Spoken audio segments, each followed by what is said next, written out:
Tov, today's Daf Yomi is Bava Metzia Ayin Hey, Bava Metzia 75. Today's Daf Yomi is dedicated to Yeshua for Am Yisrael, Shemira for the Chayalim, Matzah for the Shvuyim, and of course, L'zecher Nishmas on Yom HaZikaron, the Daf Yomi for Ayin Hey, and Bava Metzia is dedicated to all those who gave their life in service to the land of Israel. Well, we're going to start with the Mishnah on the top of Bava Metzia Ayin Hey Amud Aleph 75a. Says the Mishnah, well, Yomer Adam L'Chavero, a person should not say to his friend, Halveni, person's not allowed to say to his friend, Halveni Kor Chitin, let me borrow a core of wheat, a bushel of wheat, Vania Tel Gorin, and I'll give you in a few months from now when we harvest, I'll give you mine. That's the rabbinic prohibition of interest called seah b'seah. You can't pay them back with the same produce that you got because let's say the produce will go up in price, then it's like you're giving interest. So you're not allowed to do that. But you can't say to him, Halveni achiyavo b'ni o achem samafteach. You can't say to him, listen, let me borrow some money, let me borrow some wheat. I have wheat. My son just has to come home and give it to me, or I have to find the key, but I have it. Since you already have it in your possession, that's allowed. The Hillel Oser, Hillel prohibits it. Hillel prohibits even that, because you don't have it right at that second. Hillel gave another stringent. So he says a woman's not allowed to borrow, she's not allowed to lend a loaf of bread to her friend, meaning to say, even though it's something very small, but the issue would be that even though it's small and you're going to pay back another loaf of bread, like I borrow a cup of sugar, so then it's the same thing of seah b'seah. That first you have to put a fixed price. Basically, I'm borrowing $3. Not that I'm borrowing a loaf of bread, I'm borrowing $3. Because we're concerned, Shema Yikru Chitin, because maybe in the time before you pay back, the price of wheat will go up. Maybe it'll be a volatile market. And it'll be a type of interest. The rabbis don't have this prohibition because the rabbis are not concerned about something insignificant like a price of bread between one day or the next between neighbors. So they don't view that as interest, but Hillel is. The Maratz Chayes questions whether this is the same Hillel that we know about through all Shas, because we don't paskin like this Hillel, and also because we know that there's only three cases where Hillel is supposed to be arguing with Rabbanon, and so this isn't one of them. So therefore, if that's the case, the Maratz Chayes says maybe this is a different Hillel. Says the Gemara, Amar Afuna, Yesh lo seah, lo v'seah. Satayim, lo v'satayim. This idea that if you have it in your possession, you're allowed to borrow it. That's only the exact amount that you have in your possession. If you have a seah, you can borrow a seah. If you have a satayim, you can borrow a satayim. Whereas Rabbi Yitzchak says, "Afilu yoish lo seah, lo v'oel kama kurin." Even if you have one bushel, you can borrow many bushels on it. And the reason is, when you borrow, let's say you want to borrow a bushel of wheat, and the guy gives you a bushel of wheat, you have to have a bushel of wheat. But that bushel of wheat is not meshubad, meaning say you could then go and sell it and trade it or lend it out. So it's not meshubad. So theoretically, you could be doing this many, many times for each bushel of wheat that you borrow. And so therefore, Rabbi Yitzchak says, even if you have one bushel of wheat, you could borrow on it many, many bushels of wheat. Tanu Rabbi Chia was the Yuye or Rabbi Yitzchak. And Rabbi Chia, in fact, brought a support out for Rabbi Yitzchak. He says, Tipas Yayin, Einlo, Tipas Shemen, Einlo. That he's not allowed to borrow unless he has a drop of, if he says he doesn't even have a drop of wine or a drop of oil, which implies, if he just has a drop, he can borrow a lot on it. And that's indeed a support for Rabbi Yitzchak. Whereas Hillel said you can't even lend a loaf of bread unless you put a value to it, because it's a form of interest. And in fact, Rav Nachman says in the name of Shmuel, the law is like Hillel. But the law is actually not like Hillel. So to Hillel said, a woman's not allowed to lend a loaf of bread. The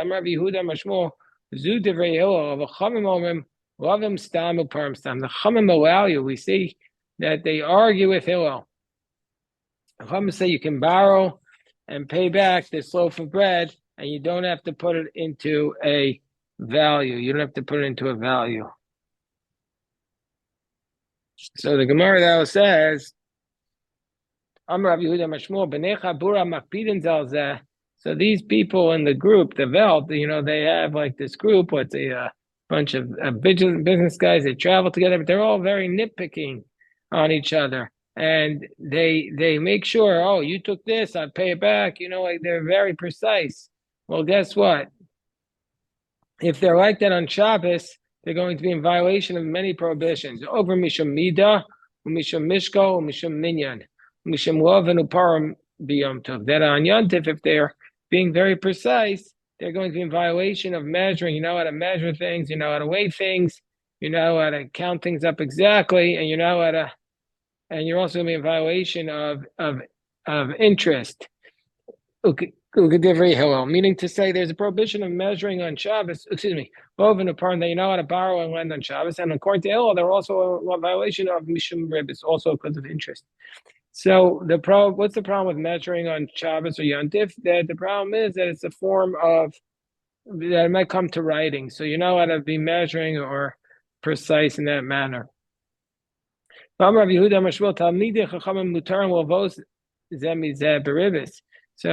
says in the name of Shmuel that Torah scholars are actually allowed to lend each other with interest, which sounds like a crazy concept, but because my time, and what's the reasoning? The Gemara explains, made the yadi the beribis asura umatanahu di'avu because they know the Torah scholars are certainly aware that interest is prohibited. So if they're giving them extra, they know that they're giving it to them not as interest, but as just a gift that he wants to give him because he's his friend, and it's not a form of interest. So Torah scholars are well aware of the distinction, and they are both making that distinction. And in fact, when Shmuel said to the father of Ihi, let me borrow 100 peppers, and and I'm going to pay you back 120 peppers, which certainly looks like interest. But the Gemara says it's arach, it's good. Arach Rashi says it's shapir dami, it's a good thing because it's just a regular gift and it's not interest. So the Torah scholars are aware that this is not a problem.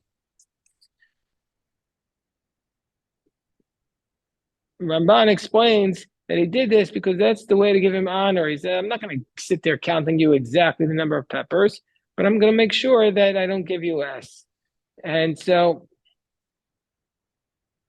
however, the Ramban points out that when the Gemara is going to say in a moment that you shouldn't do it with respect to another case, that applies to this. The Torah scholars also shouldn't do this.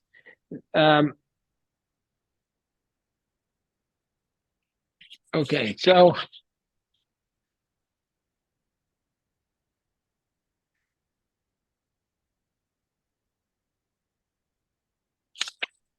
then the Gemara gives one last case here. I'm Rav Yehuda, Marav Mutaro Adam Avos Banavu Bnei Beso Beribis Kedela Timan Tam Ribis. A person's allowed to lend money to his children on interest in order to get them used to tasting interest, so they'll know it's a terrible thing and they'll know what it feels like.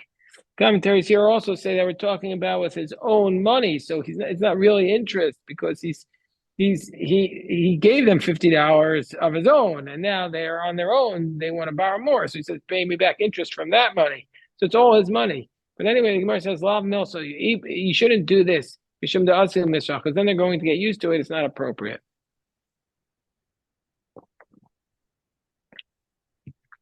Says the Mishnah, Omer Adam Chavero.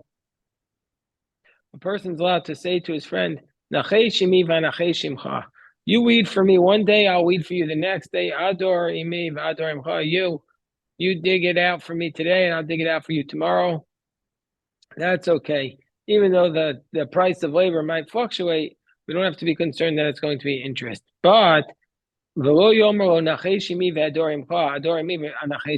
you can't say, you weed for me today, and I'll hoe it out for you tomorrow, or the opposite. Because it's possible that sometimes one is harder than the other. And so therefore it's like a form of interest because he's saying, if you weed for me today, I'll hoe it out for you tomorrow, which is much more expensive. And because you're doing it for me earlier, it's basically becomes a form of interest. So on top of 75b, and also we say, says the Gemara, says the Mishnah, call you Garid Echad. Basically says, you weed for me today, I'll weed for you. The end of the season, the whole summer is considered one season, it's not interest. But call you Raviachas, and the whole winter season is also going to be considered one winter season. The greed is a reference to the summer because it's, I guess, like dry, Yavesha. So Rashi says, Lashon Yovesh, expression of dry, that the land is dry. And the Ravia is the winter season because the land is wet. A person shouldn't say, Charoshi mi bigarid, Maniach roshim chag Ravia. A person shouldn't say, plow for me in the dry season, and I'll plow for you in the winter season. Rashi explains because the winter season is much harder, it's all muddy, so it's much harder to plow then. So basically, it's like Agar Natar, and you're giving him a higher value for what he did for you. Rabbi Gamliel says, Yesh ribis makdemes, yesh ribis mucheres. There's interest there's advance interest, and there's post-deal interest, and they're problematic. He has idea that he wants to borrow some money from this person. Zohi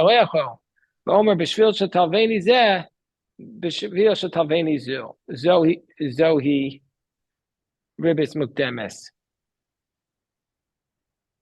So what's the case of the advance interest, where he put his eyes on him and he knows he wants to borrow money from this guy, so he sends him a gift and he says, I'm sending you this nice bottle of schnapps because I know you're going to lend me money when I come to you very soon, and so therefore this is in advance. What's ribis mucheres? So if he borrowed money from him and he returned the money to him, and he sends him the money and he says, this is as a gift because your money was with me tied up and you had lent it to me. Zui ribis mucheres. This is a post-dated interest. Rabbi Shimon says, subsequent interest. Rabbi Shimon says, yesh ribis tvarim. So now there's something called interest on words. Lo yomer lo, a person shouldn't say, da ki ba'esh poni makom poni. Oh, this guy is coming, meaning to say he's giving intelligence. So that's also a form of interest. Interest is not just an actual object, but even intelligence, transferring some idea to the person is a form of interest.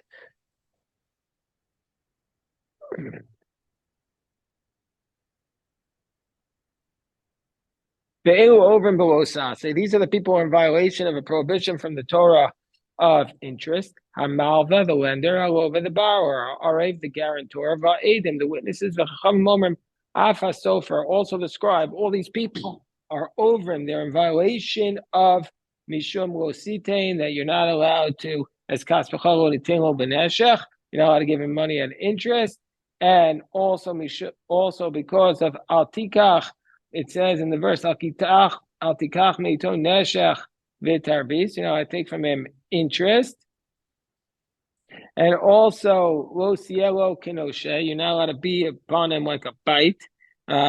Basically, this is from Exodus, from Parshas Mishpatim.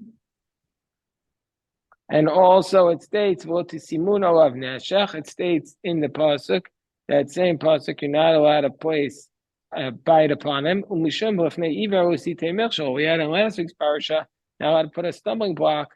You're not allowed to put a stumbling block for a blind person, because since he's unaware, you're causing him to sin. Tanya, Rabbi Shimon ben Yochai, Omer, Minayel, Enosha Bechaver Mana, Veinu Ragil Haktim Lo Shalom, Sha'aso Haktim Lo Shalom. Rabbi Shimon ben Yochai says that not only that, how do we know that sometimes if you owe your friend money and you're not accustomed to greet him, but now that he passes by, you're not allowed to give him a greeting. It says, Neshach kol davar asher yishach. It says in the Pasuk, you're not allowed to charge any interest. Afilu diboros, or even words are prohibited, which is shocking because we know that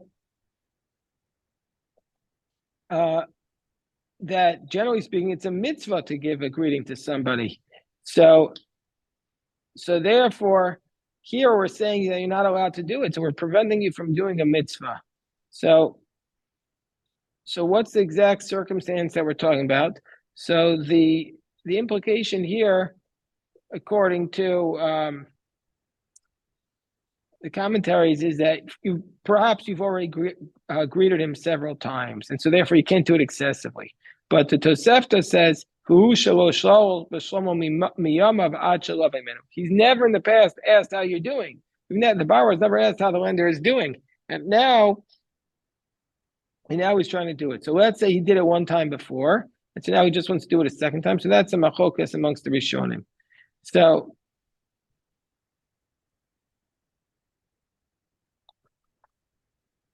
okay, so then Gemara says, Ve'elu over, and these are the ones who are in violation of the prohibition of interest. Ve'elu over, and Amar Abaye, Malva over Bekun, the lender's over in all of them. Lova over Misham Lotashach, Achicho Lotashach, Lofnei Yiver Otite Melshal. And the borrower is in violation of Losashach, Achicho Lotashach, and Lofnei Yiver. That's 3. The Areva Edem in over in El Misham Losisumun Olav Neshach. The witnesses and the guarantor, they're only in violation of 1, that you should not place neshech upon him. Tanya Reb Shimon over Malve Ribis Yoseri Masha Marvichim Mafsidim. The people who have money at interest, they think they're gaining, but they end up losing more because Hashem is going to take away their money. And not only that, they make Moshe. It's a euphemism. They make Moshe. And not only that, they make Moshe look wise and his Torah true. And they say, it's like they mock Moshe. They said, oh, if Moshe would have only known what we know, he never would have written the Torah. Says, how do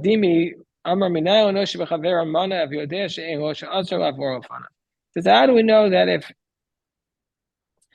if your friend owes you money and you know that he doesn't have the money, that you're not allowed to walk in front of him and thereby embarrass him? As it says, you can't be like an oppressor upon him. If he's not going to be able to pay you, then don't walk in front of him. It's as though you're giving him 2 judgments. As it says here, Kafta Enosh Liroshenu, as it says in the Pasuk in Psalms, Kafta Enosh Roshenu, Banu Be'eshum Mayim, meaning to say that we read these verses as telling us their Kapta Enosh. Hold on one second. And we learn that when a person becomes basically an oppressor, like no Roshenu related to the word Noshe, then it's as though we came through fire and water, meaning to say that his punishment is going to be with either fire or with water. Because when the lender passes in front of the borrower is embarrassed, and so therefore begins to turn red, and then afterwards it becomes white. And the reddening of the face is like fire, and the whitening of the face is like water. That's what the Marsha says. Amar Yehuda Marav. Now we have another case. Anybody who has witnesses and lends out the money without witness, anybody who has money lends out the money without witnesses, over Mishum of Neivra Osite Mershal, the violation of the prohibition of do not place a stumbling block for the blind person, because you're going to cause him to perhaps not pay you back.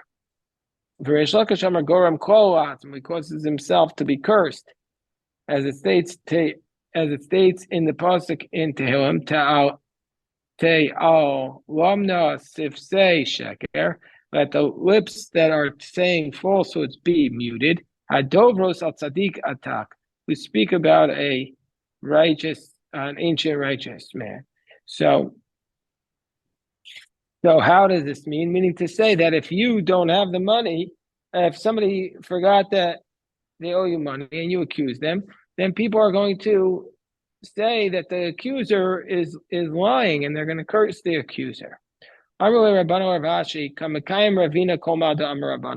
Rabbanan said to Rav Ashi, listen, Ravina, who's your colleague, he upholds every single thing that the rabbi said.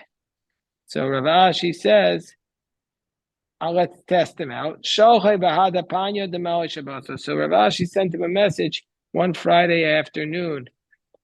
He says, Lishtar limar asar zuzah. He says, can the master please send me 10 zuz? This ramile katina de aro mizman. I found this nice small piece of land. I want to buy it. Please send me 10 zuz. So Ravina was sharp. Shalchai nesimar saadei v'nichtav ksava. He says, yeah, I'll give you the money, but first bring witnesses and let's drop a contract. Now, this is Friday afternoon. Shabbos is in 20 minutes. Still, Vina didn't budge. So Rav Ashi sent back to Ravina, I'm Rav Ashi. You're going to make me Rav Ashi? Rav Ashi wrote the whole Gemara. You're going to make me write a contract to borrow money from you? So Shalchay Kol Shekemar, Ravina sent them back for even more so you.